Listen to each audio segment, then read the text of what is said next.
হাওড়া পানিহাটির পর এবার আলিপুরদুয়ারের কাজ নিয়েও আজ ক্ষোভ প্রকাশ করেন মমতা বন্দ্যোপাধ্যায়। এবার জেলা থেকে সরাসরিতে সেই আলিপুরদুয়ারের খবর।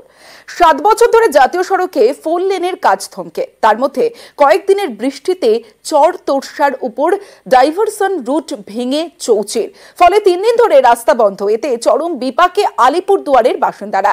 রাস্তা সারানোর দাবিতে পথে নেমেছে মহাসড়ক গণসংগ্রাম কমিটি। দেখুন, আলিপুরদুয়ারের সলসলা বাড়ি থেকে ফালাকাটা 50 কিলোমিটার জাতীয় সড়ক 2017 থেকে এই রাস্তা তৈরির কাজ থমকে, এতে প্রতিদিনের ভোগান্তি। এই রাস্তার মধ্যেই পড়ে বালুরঘাট গ্রাম, পাশ দিয়ে বয়ে গিয়েছে চর তোর্সা।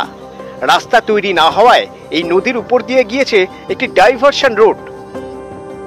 গত কয়েকদিনের বৃষ্টিতে সেই ডাইভারশন রুট ভেঙে চুরমার, ফলে 3 দিন ধরে রাস্তা বন্ধ। এতে চরম সমস্যায় স্থানীয়রা। এই ভোগান্তিটা কি বলবো, এটা 2017 থেকে 2024 7 বছর আমরা কেন ভোট দিয়েছি? দেশ উন্নয়নের জন্য। এটা উন্নয়ন কি রাজ্য সরকার কি কেন্দ্রীয় সরকার? এখানে কি আমরা মানুষ বাস করি? এখানে আজকে স্কুল থেকে শুরু করে অফিসের যাত্রী, আমি অফিসে চাকরি করি, আজকে এখানে ব্যবসায়ী, এখানে কৃষিজীবী, আজকে কৃষি মান্ডিতে যারা সবজি নিয়ে যাচ্ছে তাদের অবস্থাটা ভাবুন। সলসলা বাড়ি থেকে ফালাকাটা গুরুত্বপূর্ণ এই রাস্তা তৈরি না হলেও প্রতিদিন প্রচুর লোকজন যাতায়াত করেন, সেটাই এখন বন্ধ। রাস্তা সারানোর দাবিতে পথে নেমেছে মহাসড়ক গণসংগ্রাম কমিটি। আমরা ভারতবর্ষের স্বাধীন নাগরিক, আমাদের স্বাধীনতার পরিপ্রেক্ষিতে আমাদের এই সুগম পরিষেবা দিতে তারা বদ্ধপরিকর।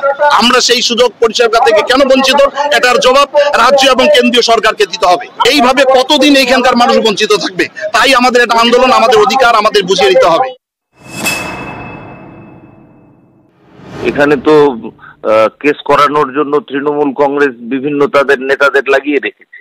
জেলা পরিষদের যারা কর্মকর্তা আছে তারাই তো এটার পিছনে ঘুটুঘুটু করছে, তাদের ভাগার কম পড়েছে, তো যার জন্য এটা এরকম অবস্থায় আছে। আপাতত এটাকে চলনসই করার দায়িত্ব সম্পূর্ণ জেলা কর্তৃপক্ষের, জেলা শাসকের। এটা তো সেন্ট্রাল গভর্নমেন্টের কাজ, এটা রাজ্য সরকার তো জমি দিয়েই রাখছে, ওরা কাজ করছে না কেন? আমাদের রাজ্য সরকার তো বিভিন্ন হেলি গলি গ্রামের সব রাস্তা করছে। আমরা তো জেলা পরিষদ থেকে অনেক রাস্তা, কালভার্ট, ব্রিজ করছি, কিন্তু এটা সেন্ট্রাল গভর্নমেন্ট যেহেতু দেখছে এনএস, তাই এনএস এর দায়িত্ব তো ওই বিজেপির ওই এমএলএ নিয়ে নেওয়া দরকার। তার মানে কেন কাজ হচ্ছে না? লজ্জা থাকলে এই কথা বলতো না, তাদের লজ্জাহীন লোক। আলিপুরদুয়ার থেকে রাজকুমার কর্মকার, নিউজ 18 বাংলা।